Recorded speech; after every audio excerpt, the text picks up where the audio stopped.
Ini adalah WBCQ, menghadirkan radio World's Last Chance kepada Anda dari Monticello, Maine, Amerika Serikat.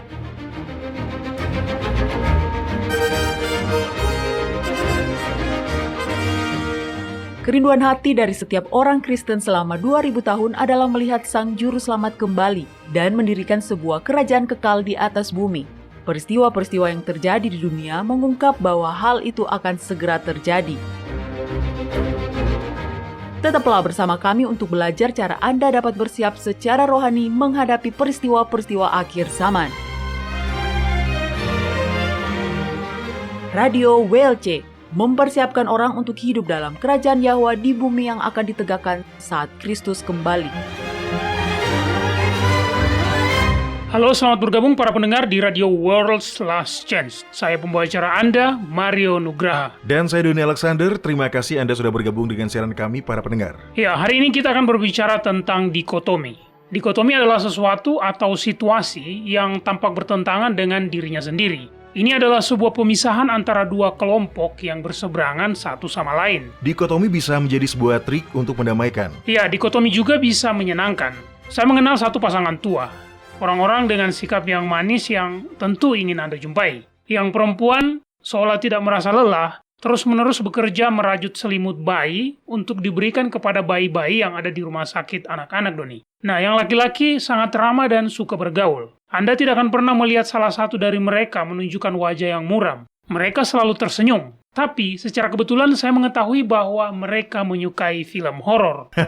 Serius? Oh iya, semakin menakutkan filmnya akan semakin mereka sukai. Saya tahu fakta ini sama sekali tidak akan Anda duga. Akan Anda dapati dari pasangan tua yang manis, rentah, dan berambut putih ini. Itu lucu, Mario. Ya, saya mengatakan itu adalah sebuah dikotomi. Nah, hari ini saya berharap Anda akan berbicara tentang dikotomi yang lain, Doni. Dan itu adalah dikotomi yang dihadapi oleh setiap orang Kristen. Dan dikotomi ini sebenarnya sangat sederhana. Kita tahu bahwa untuk dapat masuk ke dalam kerajaan abadi Yahwa, maka itu akan bergantung pada ketaatan pada hukum Yahwa. Masalahnya, tentu saja, adalah bahwa sebagai manusia yang jatuh ke dalam dosa, tidak ada seorang pun dari kita yang mampu benar-benar mematuhi hukum yang harus dipatuhi itu, agar kita dapat masuk ke dalam Yerusalem baru. Ya, itu masalahnya. Jadi, bagaimana kita mengatasinya, Doni?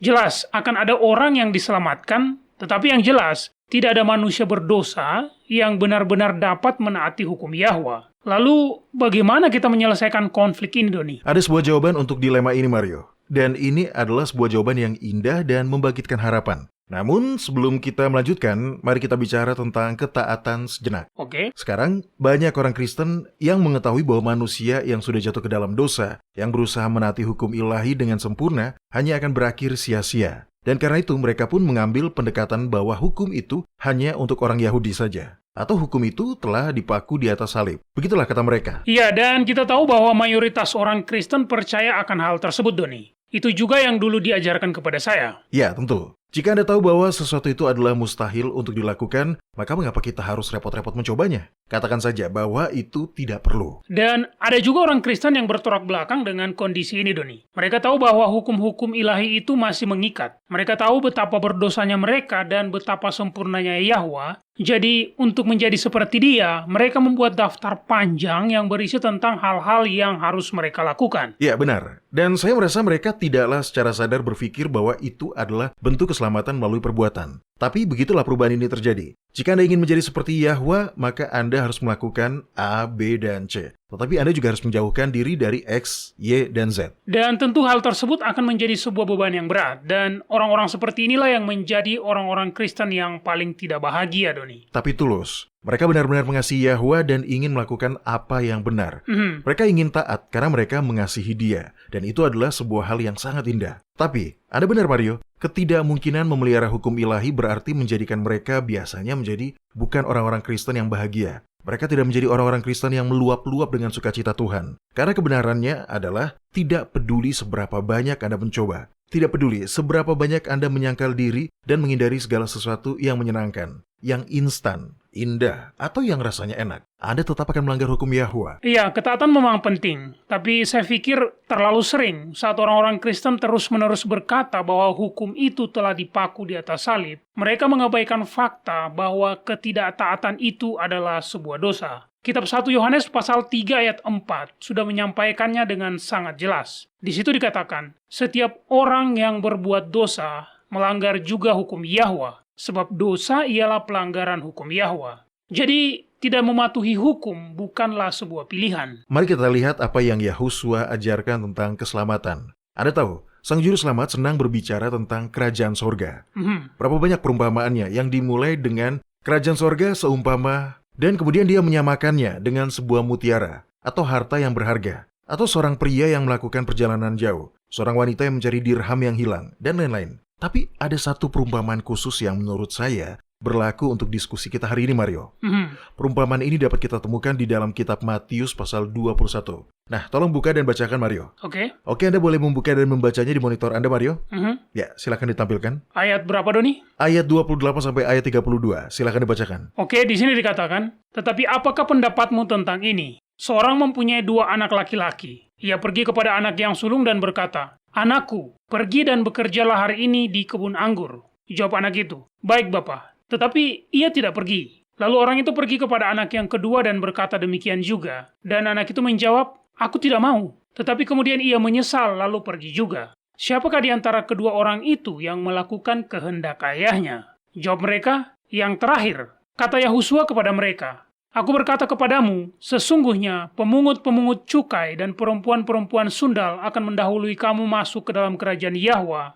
Sebab Yohanes datang dan menunjukkan jalan kebenaran kepadamu, dan kamu tidak percaya kepadanya. Tetapi pemungut-pemungut cukai dan perempuan-perempuan sundal percaya kepadanya. Dan meskipun kamu melihatnya, tetapi kemudian kamu tidak menyesal, dan kamu tidak juga percaya kepadanya." Nah, setiap kali Anda mendengar sebuah khotbah tentang perumpamaan ini, maka fokusnya selalu pasti pada perbedaan antara kedua anak laki-laki tersebut. Benar. Yang satu mengatakan dia bersedia pergi bekerja di kebun anggur, dan kemudian dia tidak pergi. Sementara anak yang kedua, yang memberontak dan menolak untuk pergi bekerja, akhirnya bertobat dan pergi. Kita fokus pada hal yang diungkapkan dalam perumpamaan ini, tentang isi hati dari masing-masing anak. Tetapi ada hal lain yang tidak kita perhatikan. Namun hal ini terpampang dengan sangat jelas. Dan itu adalah sebuah fakta bahwa ketaatan itu penting. Sangat penting. Iya benar, Doni. Perumpamaan ini benar-benar memperjelas bahwa lip service atau pengakuan yang hanya di bibir semata tidak masuk hitungan. Iya kan? Iya. Apa yang kita lakukan atau apa yang tidak kita lakukan, semua itu diperhitungkan. Jadi, para pendengar,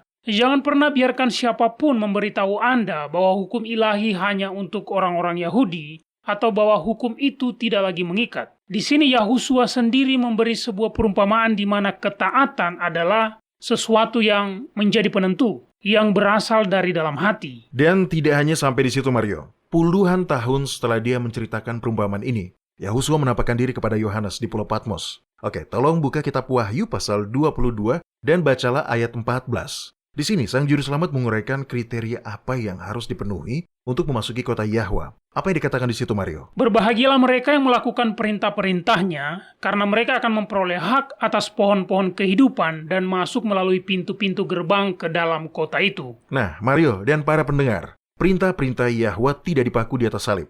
Lihat, di sini, Yahusua sendiri menyatakan bahwa yang memberi seseorang hak atas pohon-pohon kehidupan dan hak untuk masuk ke dalam kerajaan Yahwa adalah ketaatan pada perintah-perintah Yahwa. Oke, Doni. Sebelum Anda melanjutkan, saya ingin mengklarifikasi satu poin kecil. Kebanyakan orang Kristen percaya bahwa ketika Yahusua kembali, dia akan membawa orang-orang yang ditebus kembali ke surga bersamanya. Tetapi kitab suci sebenarnya mengajarkan bahwa yang akan terjadi tidaklah seperti itu.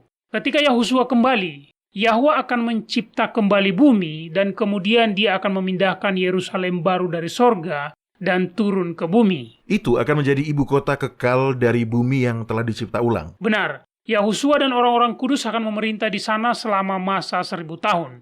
Pada akhir dari masa itu, akan ada peristiwa kebangkitan kedua, penghukuman orang-orang berdosa, dan pembinasaan setan. Akan tetapi, masih akan ada beberapa orang yang tidak kekal yang akan hidup di bumi selama masa 1000 tahun itu, dan mereka tidak akan mendapat akses ke pohon-pohon kehidupan di dalam kota suci tersebut. Hanya mereka yang melakukan perintah-perintah Yahwa yang akan diizinkan masuk ke dalam Yerusalem baru. Namun, ini membuat kita kembali pada masalah kita yang sebenarnya, yaitu fakta bahwa kita tidak bisa menaati hukum Yahwa.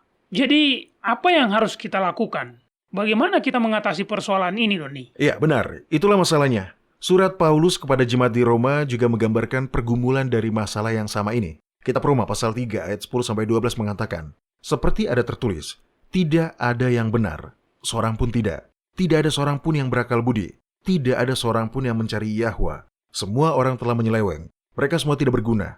Tidak ada yang berbuat baik. Seorang pun tidak. Jadi, jika ketaatan yang membuat kita dapat masuk ke dalam kota suci itu, dan jika tidak ada orang yang mampu untuk hidup dengan taat, lalu siapa yang dapat diselamatkan, Doni? Karena tentu orang-orang yang telah ditebus nanti akan diizinkan masuk. Jadi bagaimana orang-orang ini hidup dalam ketaatan?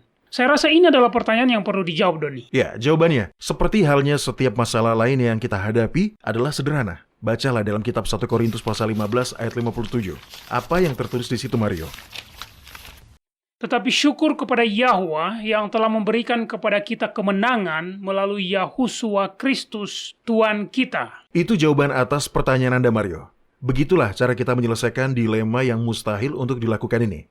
Syukur kepada Yahwa yang telah memberi kita kemenangan melalui Yahusua. Ya, ini adalah sebuah karunia. Benar, ini adalah sebuah karunia. Jadi, apakah itu berarti bahwa pada kenyataannya, orang-orang percaya sungguh-sungguh dapat mencapai kehidupan tanpa dosa? Tidak. Dan coba perhatikan kosakata Anda barusan, Mario. Oke. Anda bertanya apakah orang-orang percaya akan dapat mencapai titik di mana mereka berada dalam kondisi tanpa dosa. Itu berarti keselamatan karena perbuatan, Mario. Dan Anda tahu keselamatan itu karena kasih karunia.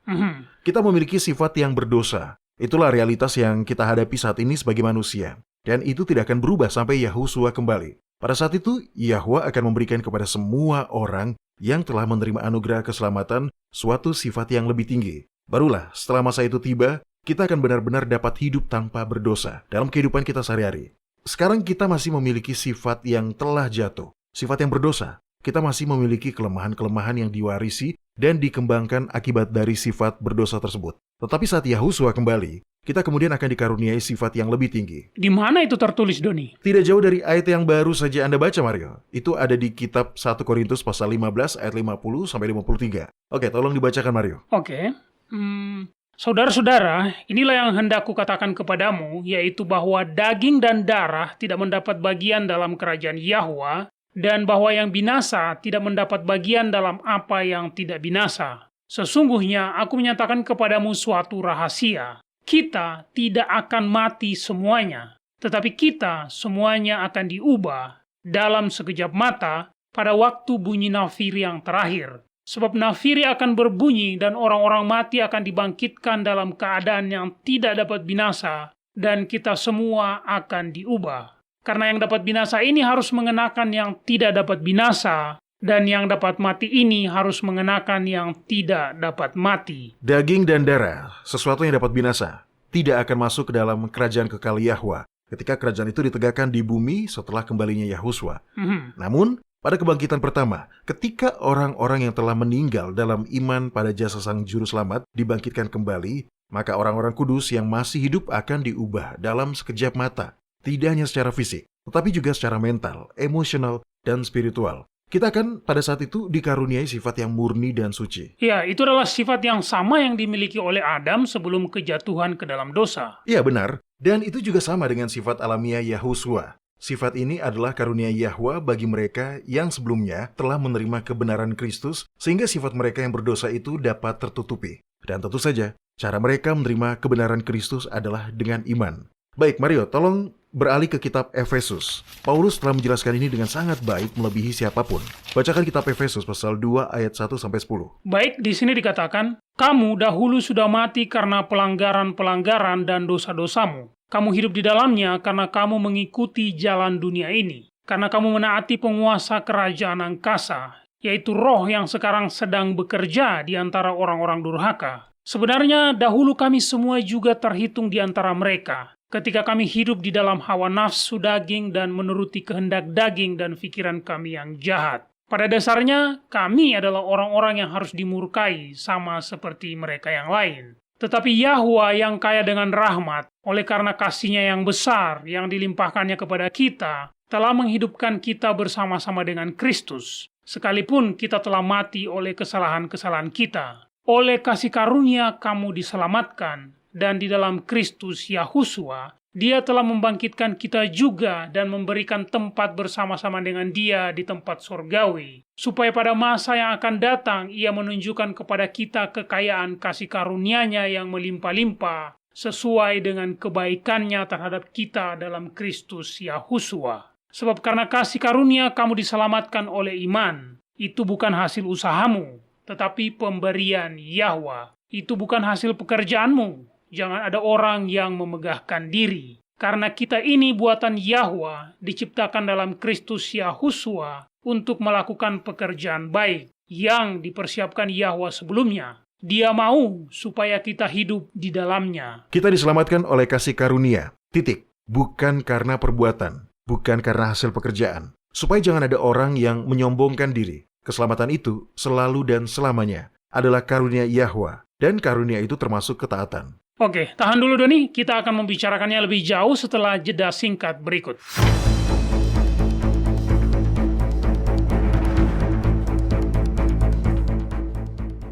Anda mendengarkan radio World's Last Chance di WBCQ yang mengudara pada gelombang 31 meter di frekuensi 9330 kHz. Radio World's Last Chance mempersiapkan orang untuk menyambut Sang Juru Selamat yang segera kembali.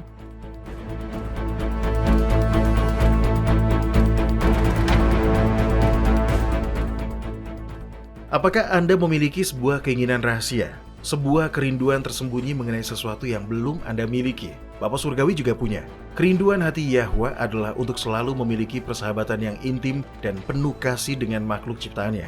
Begitulah rencananya pada masa penciptaan, dan itu masih merupakan keinginan terdalam dari hatinya. Sangat sedikit orang yang memahami konsep tentang betapa Yahwa merindukan persekutuan dengan mereka. Tetapi begitulah dia merindukan Anda. Dosa mengganggu hubungan dekat antara Sang Pencipta dan ciptaannya. Tetapi rencana keselamatan pada akhirnya akan memulihkan kembali kesatuan antara umat manusia dengan Sang Pencipta mereka. Jika Anda ingin mengetahui hal ini lebih banyak, carilah artikel atau episode radio yang berjudul Kemahnya di Antara Manusia, Kerinduan Rahasia Hati Bapa di worldslastchance.com atau di channel YouTube kami. Yahwa merindukan Anda. Baca, tonton, atau dengarkan Kemahnya di Antara Manusia dan lihat betapa Anda sangat dikasihi. World's Last Chance telah membuat lebih dari 1.500 video dokumenter dalam lebih dari 30 bahasa.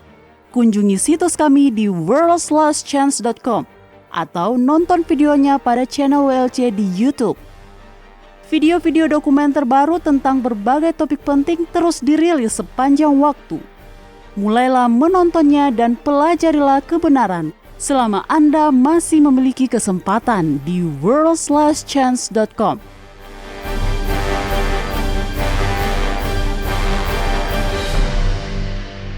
Jadi, kita tahu keselamatan adalah sebuah karunia. Itu adalah hadiah, Doni. Iya. Nah, Anda tadi mengatakan bahwa ketaatan juga demikian. Tolong jelaskan apa yang Anda maksud. Baik, apa yang dikatakan di kitab Roma pasal 6 ayat 23 Mario? Karena upah dosa adalah maut. Tetapi karunia Yahwa adalah hidup yang kekal melalui Yahusua Kristus Tuhan kita. karunia Yahwa adalah hidup yang kekal. Benar. Ini berarti bahwa apapun yang kita butuhkan agar dapat mewarisi kehidupan kekal akan Dia berikan kepada kita. Dan itu termasuk ketaatan. Iya, tapi bagaimana? Maksud saya, mari kita bahas secara teknis tentang hal ini, Doni. Bagaimana cara kerjanya? Apakah dia, ya saya tidak tahu, dengan sekejap mata akan membuat kita menjadi tanpa dosa? Iya dan tidak. Tolong jangan berikan jawaban yang ambigu seperti ini, Doni. Oke, mari kita uraikan hal ini secara bertahap, Mario. Pertama, seperti yang kita sudah bahas dari tadi, keselamatan adalah sebuah karunia. Jadi, jika izin untuk masuk ke dalam Yerusalem baru hanya akan diberikan kepada mereka yang taat kepada hukum ilahi, maka karunia itu berarti termasuk ketaatan, ya kan? Iya, tentu. Tapi orang-orang berdosa tidak mampu memelihara hukum itu. Itu fakta. Ini benar. Dan itulah sebabnya Yahwa telah menyediakan manusia yang sempurna. Satu-satunya manusia yang tidak berdosa, Yahusua. untuk menggantikan kita. Mhm. Dan dia benar-benar memelihara hukum ilahi. Betul, itulah alasan mengapa dia, seperti yang dikatakan oleh Yohanes Pembaptis, disebut sebagai anak domba Yahwa yang menghapus dosa dunia. Dia tidak berdosa, karena itu dia bisa mati demi kita. Jasa darahnya menutupi dosa-dosa kita, dan kita berdiri di hadapan Yahwa seolah-olah kita tidak pernah berbuat dosa. Tapi itu untuk dosa-dosa masa lalu kita. Lalu bagaimana dengan dosa-dosa yang ada sekarang? Karena sekali lagi, kita bukanlah manusia yang tanpa dosa. Ya, Anda betul Mario. Kita bukanlah manusia tanpa dosa. Kita tidak akan berada dalam kondisi itu hingga Yahwa memberi kita sifat yang lebih tinggi saat Yahuswa kembali. Setiap orang Kristen mengetahui bahwa darah Yahuswa menutupi dosa-dosanya. Seperti yang Anda katakan, jasa darah Sang Juru Selamat dikreditkan atau disandangkan kepada orang-orang yang percaya, dan kemudian orang-orang percaya ini dapat berdiri di hadapan Yahwa seolah-olah mereka tidak pernah berbuat dosa. Ya. Tapi apa yang kebanyakan orang Kristen tidak tahu adalah bahwa ketaatan Yahuswa juga dikreditkan kepada orang-orang percaya. Ini adalah poin yang penting. Ketaatan, seperti halnya pengampunan, adalah sebuah anugerah yang dikaruniakan dan itu diterima dengan iman. Jadi, Mario dan para pendengar, Anda tidak akan tiba-tiba, secara ajaib atau secara misterius, diubah menjadi manusia tanpa dosa. Namun, ketaatan Yahuswa melingkupi Anda sama seperti darahnya menutupi Anda. Sehingga Anda berdiri di hadapan Yahwa, bukan hanya tanpa dosa, tetapi seolah-olah seluruh hidup Anda telah dihabiskan dalam ketaatan sama seperti Yahuswa.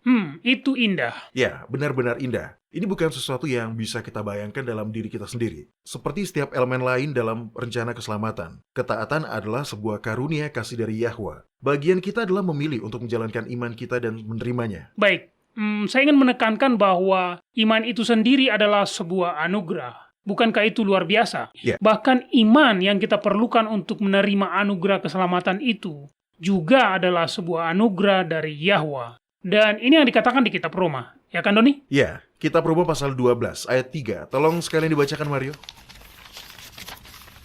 Oke. Berdasarkan kasih karunia yang dianugerahkan kepadaku, aku berkata kepada setiap orang di antara kamu, janganlah kamu memikirkan hal-hal yang lebih tinggi daripada yang patut kamu pikirkan, tetapi hendaklah kamu berpikir begitu rupa, sehingga kamu menguasai diri menurut ukuran iman yang dikaruniakan Yahwa kepada kamu masing-masing. Jadi Mario, Yahwa telah memberi Anda sejumlah iman. Dia memberi saya sejumlah iman. Dia memberikan kepada para pendengar sejumlah iman. Dia memberikan kepada semua orang yang pernah lahir sejumlah iman.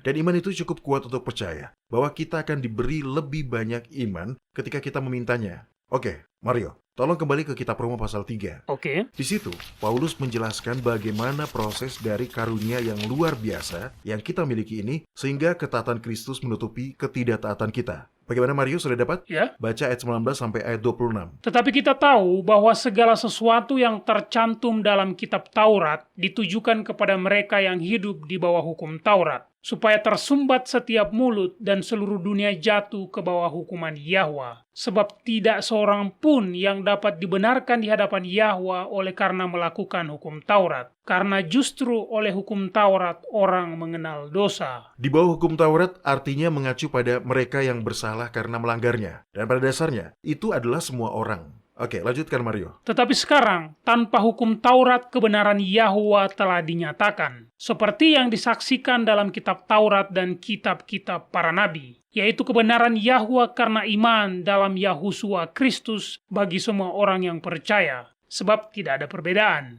Karena semua orang telah berbuat dosa dan telah kehilangan kemuliaan Yahwa. Dan oleh kasih karunia telah dibenarkan dengan cuma-cuma karena penebusan dalam Kristus Yahuswa. Kristus Yahuswa telah ditentukan Yahwa menjadi jalan pendamaian karena iman dalam darahnya. Hal ini dibuatnya untuk menunjukkan keadilannya karena ia telah membiarkan dosa-dosa yang telah terjadi dahulu pada masa kesabarannya. Maksudnya ialah untuk menunjukkan keadilannya pada masa ini, supaya nyata bahwa dia benar, dan dia juga membenarkan orang yang percaya di dalam Yahuswa. Baik, terima kasih. Nah, Mario, apakah Anda ingat apa yang dikatakan Abraham kepada Ishak ketika mereka mendaki Gunung Moria? Dan Ishak berkata, tunggu sebentar, saya pikir kita lupa membawa dombanya. Apa yang Abraham katakan, Mario? Anakku, Yahwa akan menyediakan seekor domba. Dan itulah yang telah dilakukan. Kitab Roma pasal 3 menjelaskan bahwa Yahwa memperanakan Yahuswa untuk menjadi anak domba itu. sehingga kebenaran Yahusua, kekudusannya, dan ketaatannya pada hukum Yahwa dapat disandangkan pada kita. Benar, dan itu mengingatkan saya pada kitab 2 Korintus pasal 5 ayat 21, Doni. Tunggu sebentar, saya buka dulu. Nah, ini dia. Di sini dikatakan, Dia yang tidak mengenal dosa telah dibuatnya menjadi dosa karena kita, supaya dalam Dia kita dibenarkan oleh Yahwa. Ya, betul. Kesempurnaan Yahusua melingkupi kita bukan hanya untuk pengampunan atas dosa-dosa yang telah berlalu, tetapi itu juga melingkupi kita saat ini. Dengan iman, kita menjangkau dan menerima karunia ketaatan Kristus. Dengan iman. Itu semua adalah karunia dan semuanya dapat diakses dengan iman. Kita begitu terpaku pada ketidakberdosaan. Sebagian besar orang Kristen mengatakan bahwa ketidakberdosaan ini mustahil, dan karena itu tidak akan mungkin diperoleh. Dan karena itu mereka pun memutuskan bahwa hukum ilahi itu tidak perlu lagi, karena semuanya telah diselesaikan di atas salib. Denominasi yang tersisa dalam dunia Kristen pun, selain dari yang mayoritas tadi, memahaminya dengan sangat berbeda. Mereka berfokus pada upaya mereka sendiri untuk hidup dalam ketaatan yang sempurna pada hukum Yahwa. Dan setan pun kembali duduk dan tertawa. Setan tahu bahwa mereka seharusnya tidak seperti itu. Setan tidak keberatan ke dalam kelompok manapun orang-orang masuk, selama mereka menjauh dari kebenaran. Kebenaran bahwa ketaatan Yahusua diberikan kepada kita, dan kita menerima karunia itu dengan iman. Ya, itu sangat besar. Melalui iman, orang-orang percaya tidak hanya berdiri sebagai manusia yang diampuni, tetapi juga berdiri sebagai manusia yang benar dan taat di hadapan Yahwa. Ketaatan ini tidak berasal dari kebenaran diri sendiri karena melakukan penyangkalan diri. Kebenaran diri sendiri karena melakukan penyangkalan diri. Saya suka itu. Saya pernah jatuh ke dalam kebiasaan itu sebelumnya, Doni. Semakin saya menyangkal diri, semakin saya merasa benar sendiri. Itu adalah sebuah jebakan. Ya, benar. Dan itu membuat kita harus memandang seperti Kristus. Karena ketika rasa kepastian kita bahwa kita diterima oleh Yahwa didasarkan pada penyangkalan diri kita, maka akan menjadi sangat mudah untuk mengalihkan pandangan dan kemudian menghakimi saudara atau saudari kita di dalam Kristus. Ya, bersalah seperti yang kita tuduhkan. Misalnya, jika saya benar-benar ingin melakukan sesuatu, Atau makan sesuatu. atau minum sesuatu, atau menonton sesuatu, atau apapun itu, dan saya tahu bahwa itu tidak konsisten dengan kekudusan, maka jika saya melihat seorang saudara atau saudari di dalam Kristus menikmati hal yang sama sekali tidak saya lakukan, Tapi yang diam-diam ingin Anda lakukan juga, maka akan menjadi sangat mudah untuk menempatkan diri saya sebagai hakim dan juri dari kehidupan rohani mereka dan mendapati mereka bersalah karena menginginkannya. Anda paham yang saya maksud, Doni? ya sangat paham. Saya pun pernah bersalah karena hal seperti itu, Mario. Tetapi apakah tindakan seperti itu benar-benar sejalan dengan hukum Yahwa yang mengatakan, jangan kamu menghakimi, supaya kamu tidak dihakimi. Karena dengan penghakiman yang kamu pakai untuk menghakimi, kamu akan dihakimi dan ukuran yang kamu pakai untuk mengukur akan diukurkan kepadamu. Tentu itu tidak sejalan, Doni. Karena tindakan seperti tadi adalah pembenaran diri sendiri. Itu adalah paham Farisi. Ya, hanya ketaatan sempurna yang dapat diterima oleh Yahwa, dan tingkat kepatuhan itu hanya tersedia melalui iman pada jasa Yahusua. Inilah arti sesungguhnya dari menjadi tanpa dosa melalui iman. Dan disinilah kabar baik dari Injil itu masuk. Kita telah mengetahui manfaat darah Kristus yang disandangkan pada kita untuk menutupi dosa-dosa kita. Tetapi sekarang, kepada kita dikabarkan juga bahwa ketaatannya pun disandangkan pada kita. Itu luar biasa. Sudah terlalu lama setan telah menipu orang-orang Kristen yang bermaksud baik untuk berjuang keras memelihara hukum Yahwa. Ya, saya tahu, karena saya juga pernah berada dalam posisi itu, Doni. Saya juga pernah, Mario. Saya telah mencucurkan darah, keringat, dan air mata untuk mencoba melakukan ini dan tidak melakukan itu. Dan pada akhirnya, itu semua sia-sia. Karena ketaatan semacam itu tidak dapat diterima oleh Yahwa. Itu bukan saja tidak sempurna, tetapi itu juga adalah bentuk ketaatan karena perbuatan, bukan karena iman. Semua orang yang akan masuk ke dalam Yerusalem baru dalam kehidupan ini akan berjalan mengikuti jejak Yahusua. Ini berarti bahwa mereka juga akan taat kepada hukum ilahi. Tetapi ketaatan mereka adalah karena iman. Jadi dengan kata lain, Anda dapat mengatakan bahwa ketaatan kita adalah hasil dari keselamatan kita, bukan penyebabnya. Ketaatan ini adalah buahnya dan bukan sumbernya. Begitulah, Doni. Itu cara yang baik untuk mengatakannya, Mario. Ketaatan itu adalah buahnya dan bukan sumbernya. Saya suka itu. Dan saya sekali lagi ingin menekankan hal ini. Semua itu diterima sebagai sebuah pemberian cuma-cuma melalui iman. Benar. Doni, Anda ingat pasal iman? Kitab Ibrani pasal 11, ya kan? Ya. Pasal ini dibuka dengan penjelasan tentang iman yang menurut saya sangat menarik. Dengarkan ini. Di sini dikatakan, iman adalah dasar dari segala sesuatu yang kita harapkan dan bukti dari segala sesuatu yang tidak kita lihat. Jika Anda memiliki keyakinan untuk menerima hadiah, maka realitas hadiah itu menjadi milik Anda. Oke, mari kita bicara tentang dosa sejenak. Jadi, kita tidak menjadi tanpa dosa sebelum dimuliakan ketika Yahusua datang kembali. Apa perbedaan antara mereka yang diselamatkan dan mereka yang terhilang, Doni? Bagaimana Anda mendefinisikannya? Karena kedua kelompok ini masih berbuat dosa. Iya, itu benar. Tetapi di dalam hati orang-orang yang diselamatkan, ada keinginan untuk menaati Yahwa dan hidup sesuai dengan kehendaknya. Di hati orang-orang yang terhilang, ada pemberontakan. Itulah perbedaannya. Buka kitab Mazmur pasal 119. Oke. Ini adalah Mazmur terpanjang dalam Alkitab. Pasal ini memiliki hampir 200 ayat di dalamnya. Dan pasal ini membahas tentang apa, Mario? Beri saya waktu sebentar dan saya akan menjawab Anda. Oke. Oh, hukum Yahwa? Iya, seluruh ayat dari Mazmur ini adalah tentang keindahan hukum Yahwa dan bagaimana Daud rindu untuk hidup dalam ketaatan pada hukum-hukumnya. Pasal ini dimulai dengan kalimat, "Berbahagialah orang-orang yang hidupnya tidak bercela, yang hidup menurut hukum Yahwa." Kedengarannya sama seperti kitab Mazmur pasal 19 ayat 7. Hukum Yahwa itu sempurna, menyegarkan jiwa. Peraturan Yahwa itu teguh, memberikan hikmat kepada orang yang tak berpengalaman. Seluruh Mazmur ini, Mazmur pasal 119, berbicara tentang sebuah kerinduan hati yang ingin masuk ke dalam kepatuhan yang sempurna pada kehendak Yahwa melalui ketaatan pada hukumnya. Ya, dengarkan ini, ayat 19 dan ayat 20. Aku ini orang asing di dunia, janganlah sembunyikan perintah-perintahmu terhadap aku. Hancur jiwaku karena rindu kepada hukum-hukummu setiap waktu. Baiklah, sekarang geser ke bawah ke ayat 96 dan 97. Apa yang dikatakan ayat-ayat itu, Mario? Aku melihat batas-batas kesempurnaan, tetapi perintahmu luas sekali. Betapa kucintai hukummu, aku merenungkannya sepanjang hari. Ini bukanlah doa dari seseorang yang berpikir bahwa hukum itu telah atau akan dihapuskan. Ini adalah kekaguman pada keindahan, kekudusan, dan Daud rindu untuk dibawa ke dalam keselarasan yang begitu dekat dengan Yahwa, hingga pada titik di mana mematuhi hukum Yahwa telah menjadi keinginan hatinya sendiri. Mario dan para pendengar, lihat, Daud mengerti bahwa hukum Yahwa adalah sebuah wahyu atau penyingkapan dari karakter Yahwa, dan Daud ingin diselaraskan dengan karakter ilahi.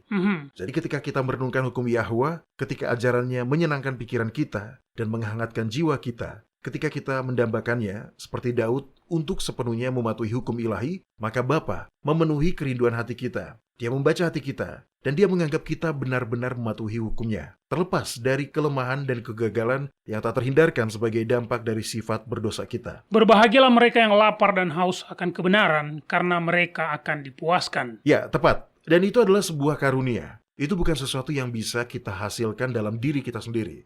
Bahkan keinginan untuk hidup dalam kekudusan adalah juga sebuah karunia yang dapat Anda minta, yang dapat Anda klaim dengan iman, dan Anda akan menerimanya. Kabar baik atau Injil keselamatan adalah sebuah berita bahwa secara harfiah, semua yang kita butuhkan, mulai dari pengampunan dan ketaatan, hingga iman untuk mengklaim karunia-karunia itu, hingga keinginan yang sangat dalam di hati kita untuk menjadi satu dengan Yahwa, adalah anugerah kasih karunia.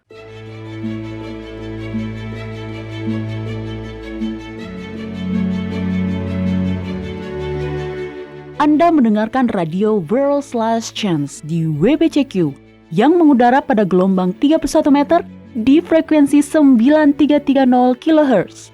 Radio World's Last Chance mempersiapkan orang untuk menyambut Sang Juru Selamat yang segera kembali.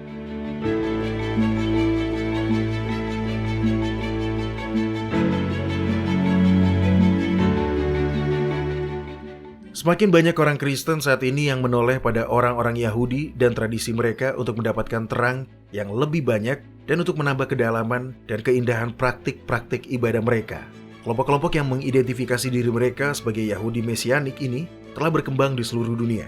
Yahwa membaca hati dan dia menghargai keinginan yang tulus untuk melakukan apa yang benar dimanapun kebenaran itu ditemukan. Namun, betapapun tulusnya orang-orang Yahudi Mesianik, mereka sebenarnya salah. Tidak ada terang yang dapat ditemukan dalam tradisi-tradisi orang Yahudi. Begitu pula dengan orang-orang Yahudi pada masa ini. Mereka bukanlah orang-orang pilihan Yahwa. Klaim bahwa mereka masih merupakan orang-orang pilihan adalah salah satu tipuan akhir zaman setan. Kitab suci sendiri mengungkapkan bahwa orang Israel telah menolak Yahwa ribuan tahun yang lalu. Para sarjana Yahudi sendiri mengakui bahwa paham Yahudi modern berasal langsung dari golongan Farisi. Dengan kata lain, paham Yahudi modern menyajikan ajaran korup yang sama yang ditentang dengan keras oleh Yahusua selama dia melayani di bumi. Jangan berpaling kepada orang-orang Yahudi, orang-orang Farisi modern ini untuk mendapatkan lebih banyak terang. Mereka tidak punya. Sang Juru Selamat sendiri mencela tradisi yang sama ini, namun banyak orang Kristen modern yang kembali berharap untuk mendapatkan lebih banyak terang dari mereka. Untuk mempelajari kebenaran tentang orang-orang Yahudi, tradisi-tradisi mereka, dan bagaimana kaitannya dengan orang-orang percaya pada saat ini, kunjungi world/chance.com. Klik pada ikon Radio WLC, pilih bahasa Indonesia, dan gulir ke bawah, cari kebohongan Yahudi Mesianik. Jangan berpaling kepada mereka yang tidak memiliki terang. Pelajarilah kebenaran bagi diri Anda sendiri.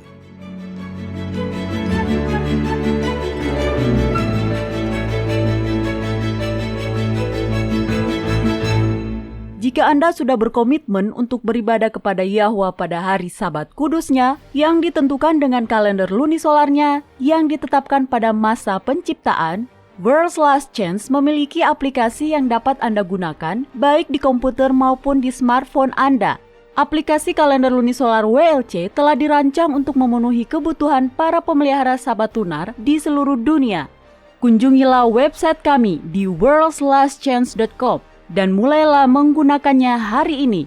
Anda dapat mengaksesnya secara online dan mengunduhnya ke perangkat Anda atau bahkan memasangnya di website Anda sendiri. Aplikasi kalender lunisolar WLC adalah sebuah bahan yang sangat baik bagi semua orang yang berkomitmen untuk menghormati hari-hari raya Yahwa.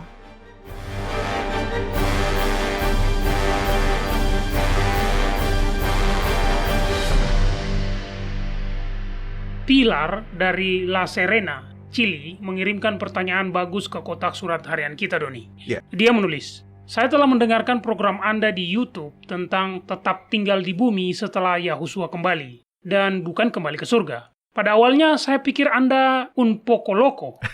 Itu artinya sedikit gila.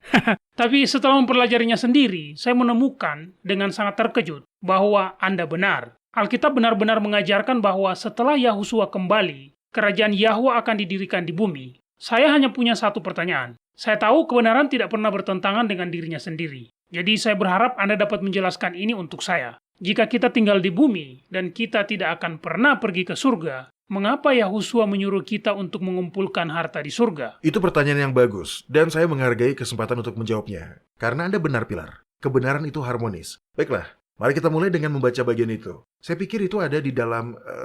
Kitab Matius pasal 6, khotbah di bukit. Iya, benar. Tolong bacakan untuk kita, Mario. Ayat berapa ya?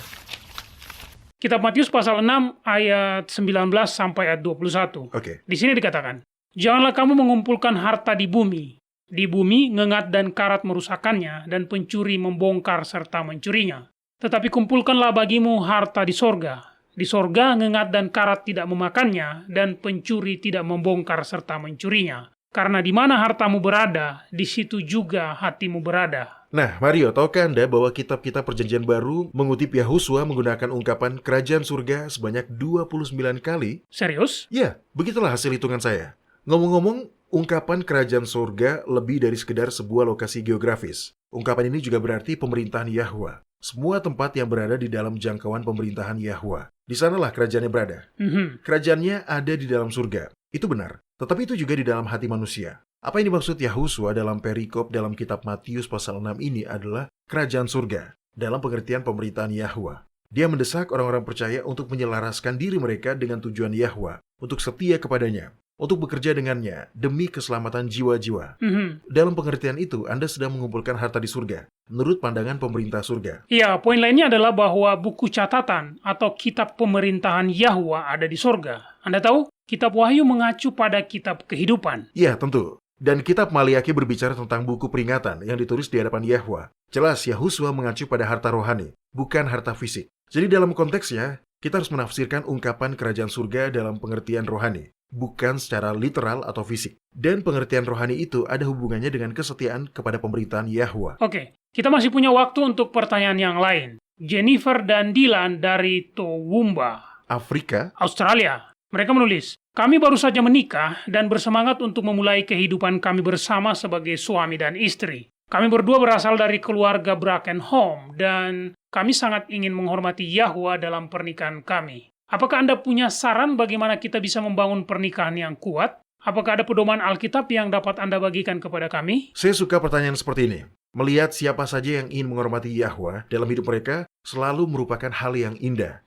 Iya, ada beberapa hal yang dapat Anda lakukan. Nah, pertama, janganlah matahari terbenam sebelum padam amarahmu. Ayat ini dari kitab Efesus pasal 4 ayat 26. Ini adalah hal yang baik untuk diingat. ya itu benar Mario. Hormati batasan-batasan yang ada. Dengan sopan berikan satu sama lain kebebasan untuk berpikir secara berbeda tentang berbagai hal dan jangan pernah memaksa orang lain untuk berpikir seperti Anda. Anda tidak memiliki hak itu. Yahwa memberi kita kebebasan hati nurani dan kita juga harus saling memberikan kebebasan yang sama. Hal lain yang akan saya tekankan adalah ingat, kasih adalah sebuah kata kerja tindakan. Kasih adalah sebuah perasaan. Ya, tetapi itu terwujud dan diekspresikan melalui tindakan. Jadi bertindaklah dan jangan sekedar berkata-kata. Cari cara untuk menunjukkan satu sama lain bahwa Anda saling menghargai dan menghormati. Oke, itu poin yang bagus. Saya ingat dalam khotbah di atas bukit, Yahusua berkata bahwa Bapa menurunkan hujannya kepada orang yang benar dan orang yang tidak benar. Ya, benar. Dan tidak ada tempat di mana kasihnya ditampilkan lebih jelas dibandingkan dengan peristiwa di Kalvari. Jadi wujudkan kasih Anda ke dalam tindakan. Selanjutnya, secara aktif, libatkanlah Yahwa di dalam pernikahan Anda. Persekutuan dengannya akan menjadikan kalian berdua menjadi lebih kuat. Dengan dia sebagai pusat pernikahan Anda, hubungan Anda akan menjadi lebih kuat dan Anda akan memiliki kekuatan dan kebijaksanaannya yang dapat Anda gunakan di sepanjang periode-periode kehidupan yang liar dan gila. Nah, satu hal yang menurut saya penting untuk diingat dalam pernikahan adalah menghormati privasi satu sama lain. Saya tahu itu mungkin terdengar aneh ketika Anda baru menikah, tetapi prinsipnya adalah dengan menetapkan batasan yang sehat. Untuk setiap pasangan hal ini akan berbeda, tetapi untuk dapat memiliki pernikahan yang sukses, pernikahan yang bahagia, di mana terdapat demonstrasi kehadiran Yahwa dalam hidup Anda, maka penting untuk menetapkan dan kemudian menghormati batasan-batasan yang sehat. Ya, itu penekanan yang bagus, Mario. Maksud saya, Anda sebenarnya telah kehilangan privasi saat Anda menikah dan tinggal bersama. Benar. Jadi, saling memberi ruang untuk menjadi seorang individu itu penting. Hormati kebutuhan pasangan Anda ketika Anda merasa bahwa dia sedang membutuhkan ruang. Hal lain yang menurut saya sangat penting adalah memahami bahwa Anda berdua sekarang adalah keluarga Anda sendiri. Nah, yang saya maksud dengan perkataan ini adalah bahwa Anda berdua harus sepenuhnya sadar ketika membawa masalah personal ke dalam hubungan Anda berdua. Silakan saling membantu. Datanglah kepada Yahwa. Tetapi tetaplah perhatikan urusan personal Anda. Ya, saya pernah melakukan kesalahan ketika istri saya dan saya baru menikah. Saat itu saya dan dia sedang mendiskusikan sesuatu. Saya bahkan tidak ingat apa yang kami diskusikan, tapi pada saat itu kami diperhadapkan pada sebuah keputusan. Itu bukan sebuah perkelahian, itu hanya, Anda tahu? Anda harus membuat keputusan tentang sesuatu. Benar, itu benar. Jadi karena sudah menikah selama 1 bulan, saya meminta masukan dari ayah saya. Sebagai seorang anak, saya terbiasa meminta nasihatnya. Tetapi pengantin perempuan saya merasa bahwa privasi hubungan kami telah saya langgar ketika saya mendiskusikan dengan ayah saya sesuatu yang menurutnya merupakan masalah personal keluarga baru kami. Nah, jangan salah paham. Saya tidak mengatakan bahwa orang tua tidak dapat memberikan nasihat yang baik. Mereka memperoleh pengalaman hidup selama bertahun-tahun. Saya dan istri saya sama-sama mendapat manfaat dan nasihat saleh yang mereka bagikan kepada kami masing-masing selama bertahun-tahun sebelum kami menikah. Tapi masalahnya, saya harus memastikan istri saya tidak terusik jika saya harus menceritakan topik tertentu kepada ayah saya. Jika itu adalah persoalan personal keluarga baru kami, maka saya seharusnya tidak berasumsi bahwa karena saya merasa nyaman berbagi dengan ayah saya, maka istri saya juga akan demikian. Ya, benar. Dan ada alasan mengapa kitab Kejadian pasal 2 mengatakan bahwa seorang laki-laki akan meninggalkan ayahnya dan ibunya dan bersatu dengan istrinya, sehingga keduanya menjadi satu daging.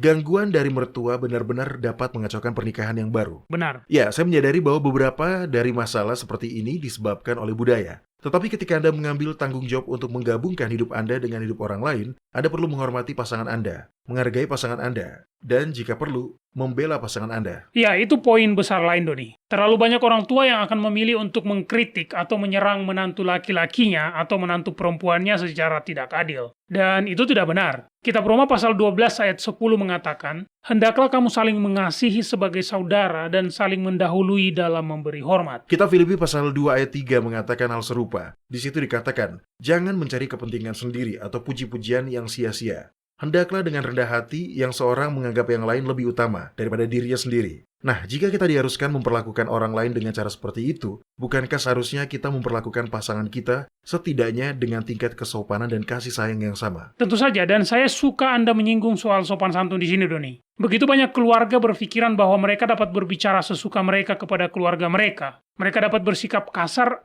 atau apapun. Dan mereka menyimpan tata krama mereka untuk teman dan kenalan di luar. Bagi saya hal seperti ini adalah menyedihkan. Mengapa Anda tidak memperlakukan keluarga Anda dengan tingkat pertimbangan yang sama, dengan jumlah kesabaran yang sama, dengan kesopanan dan kebaikan yang sama dengan yang Anda tunjukkan kepada orang di luar keluarga Anda? Bahkan seharusnya, kita harus memperlakukan keluarga kita lebih baik daripada orang luar dan orang-orang asing. Ya, itu benar. Dan saya akan menambahkan satu nasihat lagi terkait hal ini. Jika Anda tidak ingin pasangan Anda berbohong kepada Anda, latihlah pengendalian diri ketika Anda sedang kesal.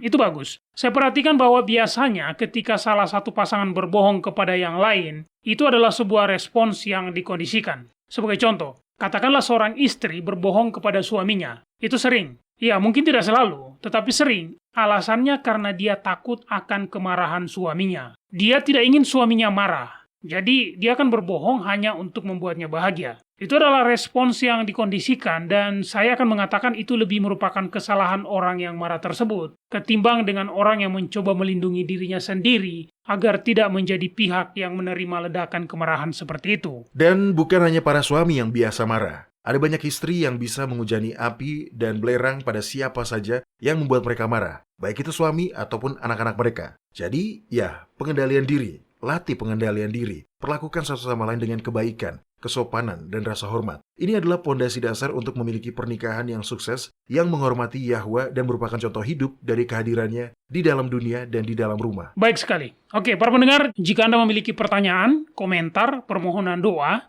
Anda dapat menghubungi kami dengan mengunjungi situs web kami, worldslastchance.com. Pilih bahasa Indonesia dan klik hubungi kami. Kami senang mendengar dari Anda. Anda menyukai apa yang Anda dengar? Kunjungi situs kami di worldslastchance.com untuk mendengarkan episode-episode lain dari program radio kami. Radio World's Last Chance mempersiapkan orang untuk menyambut Sang Juru Selamat yang segera kembali.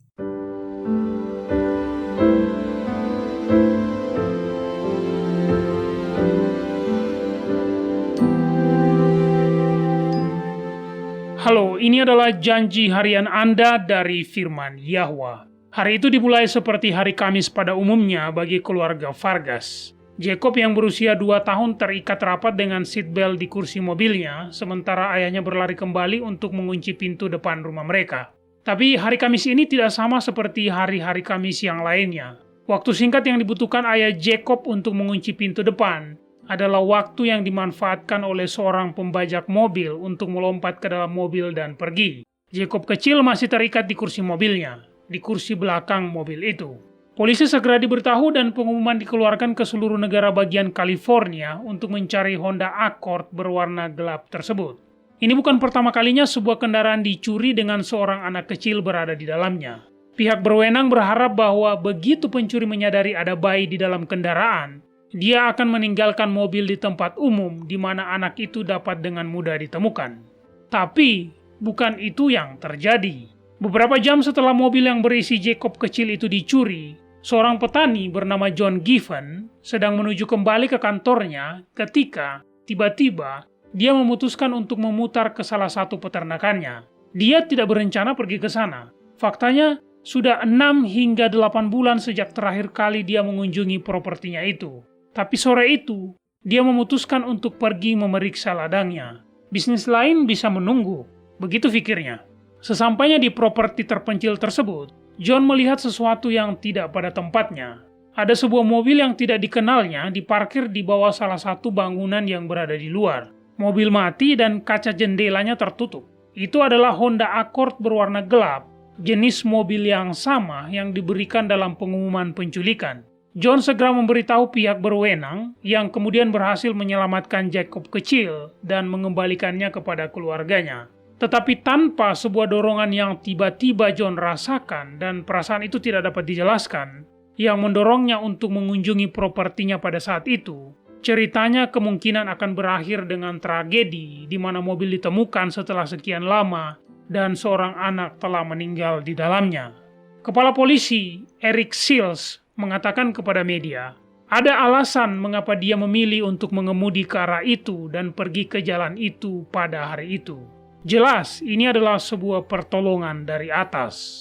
Para pendengar, kebenarannya adalah tidak peduli tindakan pencegahan apa yang kita sudah lakukan, tidak peduli sudah seberapa berhati-hatinya kita, hal-hal buruk dapat dan memang terjadi.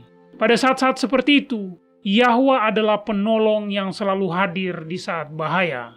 Kitab Mazmur pasal 121 ayat 5 sampai ayat 8 mengatakan, Yahwa adalah penjagamu, Yahwa adalah naunganmu di sebelah tangan kananmu. Matahari tidak menyakiti engkau pada waktu siang, atau bulan pada waktu malam. Yahwa akan menjaga engkau terhadap segala kecelakaan. Ia akan menjaga nyawamu. Yahwa akan menjaga keluar masukmu dari sekarang sampai selama-lamanya. Pada kita telah diberikan janji-janji yang besar dan berharga. Majulah dan mulailah mengaminkannya.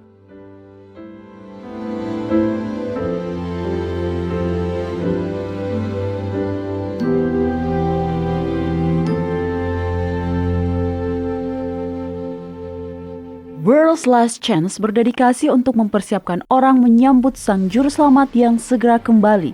Acara siaran radio harian kami tersedia dalam 7 bahasa berbeda dari seluruh dunia dan masih banyak bahasa-bahasa lain lagi yang akan mengudara. Video-video dan artikel-artikel kami telah diterjemahkan ke dalam lebih dari 30 bahasa berbeda. Dan kami tidak hanya fokus pada salah satu poin pengajaran. Kami bersedia untuk bekerja sama dengan surga untuk membawa semua kebenaran ke dunia. Artikel-artikel dan video-video kami mencakup berbagai topik-topik penting pada pertumbuhan dan pembangunan dari perjalanan kekristenan. Kami menghadirkan materi yang mencakup kesalehan praktis di dalam kehidupan sehari-hari, doktrin Alkitabiah yang benar-benar hanya didasarkan pada firman Yahwa, kalender Sang Pencipta, dan nubuatan akhir zaman yang penting untuk Anda ketahui. Kami bahkan membahas berbagai macam angin pengajaran yang palsu yang telah digunakan oleh setan untuk menipu banyak orang, dan mengungkapkan mengapa itu salah dan apa yang benar berdasarkan Alkitab. Kunjungilah kami hari ini di worldslastchance.com. Pelajarilah kebenaran di hari-hari terakhir ini.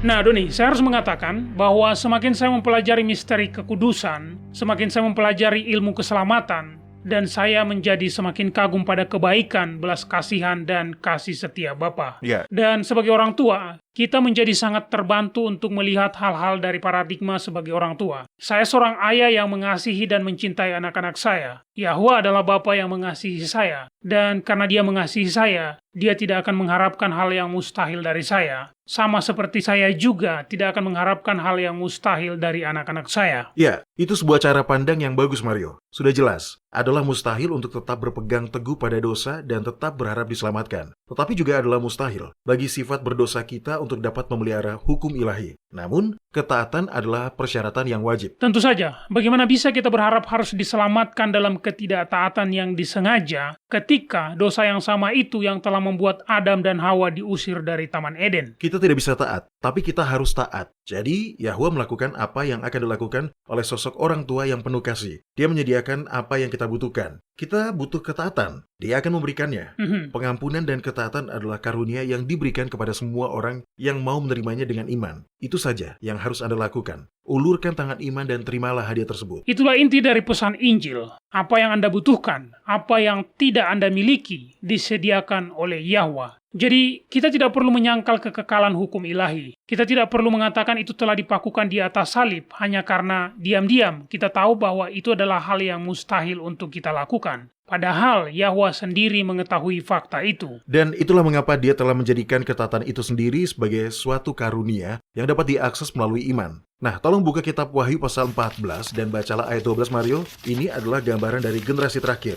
Sesuai konteks, Yahwa mengirimkan 3 malaikat ke bumi dengan pesan peringatan terakhir. Jadi sekali lagi, konteksnya adalah pada hari-hari di akhir zaman ini dan tipe orang-orang yang akan diselamatkan Yahwa. Ayat 12, Mario. Yang penting di sini ialah ketekunan orang-orang kudus yang menuruti perintah Yahwa dan iman kepada Yahusua. Beberapa dekade setelah dimulainya apa yang disebut dispensasi kasih karunia, Yahusua memberikan gambaran tentang generasi terakhir kepada Yohanes. Dan dia menggambarkan mereka sebagai orang-orang yang menuruti perintah-perintah Yahwa dan iman Yahusua. Tapi itu dilakukan bukan dengan kekuatan mereka sendiri. Itu tidak akan pernah dilakukan dengan kekuatan kita sendiri. Karena ini adalah sebuah karunia. Tolong buka kitab Wahyu pasal 3, Mario. Oke. Gereja Laodikia melambangkan gereja generasi terakhir yang kurang dalam hal-hal rohani. Mereka sombong dan menganggap diri mereka kaya dan merasa tidak membutuhkan apa-apa. Ketika pada kenyataannya, Yahusua mengatakan bahwa mereka celaka dan sengsara, dan miskin dan buta dan telanjang. Baik, sekarang bacalah ayat 18, Mario. Apa nasihatnya bagi mereka agar mereka bisa pulih dari kondisi yang menyedihkan seperti itu? Maka aku menasihatkan engkau supaya engkau membeli daripadaku emas yang telah dimurnikan dalam api, agar engkau menjadi kaya, dan juga pakaian putih supaya engkau memakainya, agar jangan kelihatan ketelanjanganmu yang memalukan, dan lagi minyak untuk melumas matamu supaya engkau dapat melihat. Emas yang dimurnikan di dalam api adalah iman Yahusua sendiri yang disempurnakan melalui hal-hal yang dideritanya.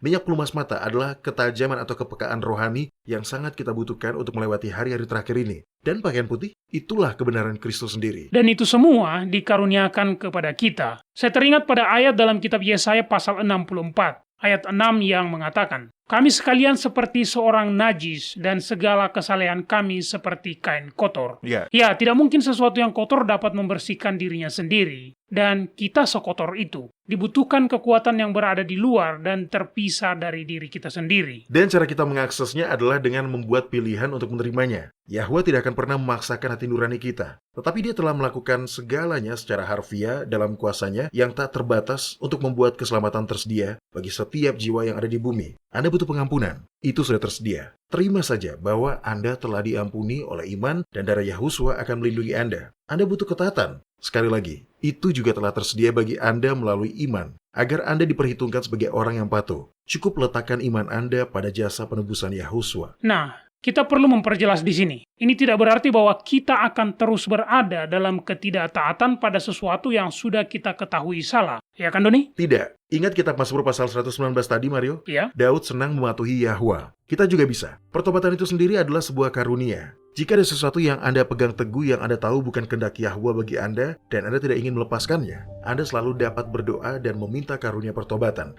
Mario dan para pendengar, dengarkan dengan baik. Secara harfiah, semua hal yang Anda butuhkan untuk keselamatan telah tersedia sebagai sebuah hadiah gratis. Yang harus Anda lakukan adalah mengulurkan tangan iman Anda untuk menggenggam janji itu. Pengampunan, ketaatan, pertobatan, bahkan peningkatan iman. Itu semua sudah tersedia dan menunggu untuk diterima oleh Anda dengan iman. Amin. Dengarkan saudara-saudara, ketaatan pada hukum Yahwa adalah persyaratan wajib. Tetapi ketaatan itu sendiri yang mustahil dilakukan karena sifat manusia kita yang telah jatuh, telah disediakan dalam karunia anak Yahwa. Ketaatan Yahusua yang melalui iman disandangkan kepada Anda akan memberi Anda jalan masuk ke dalam Yerusalem baru dan akses ke pohon-pohon kehidupan. Baik para pendengar, bergabunglah dengan kami lagi besok. Sampai jumpa dan ingatlah, Yahwa mengasihi Anda dan Dia aman untuk dipercaya.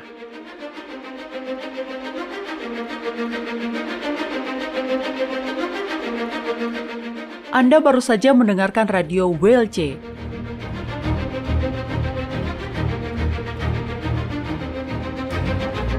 World's Last Chance berkomitmen untuk memberitakan Injil Kerajaan Yahwa kepada dunia. Nubuatan dan peristiwa-peristiwa terbaru mengindikasikan bahwa Sang Juru Selamat sudah akan kembali dalam waktu yang tidak lama lagi. Orang-orang kudus kemudian akan diberikan hidup yang kekal dan Kerajaan Yahwa akan ditegakkan di sini, di bumi ini.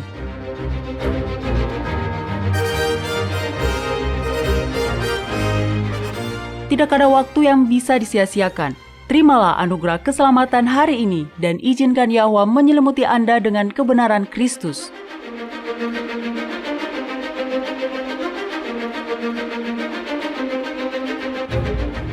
Program ini serta episode radio WLC yang lain tersedia di worldslastchance.com. klik ikon radio WLC di bagian kanan atas beranda.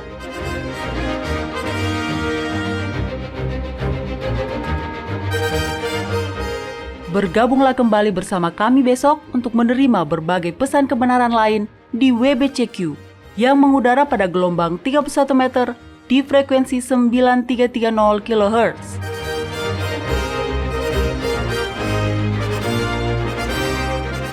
Radio WLC mempersiapkan orang untuk hidup dalam kerajaan Yahwa di bumi yang akan ditegakkan saat Kristus kembali tidak lama lagi.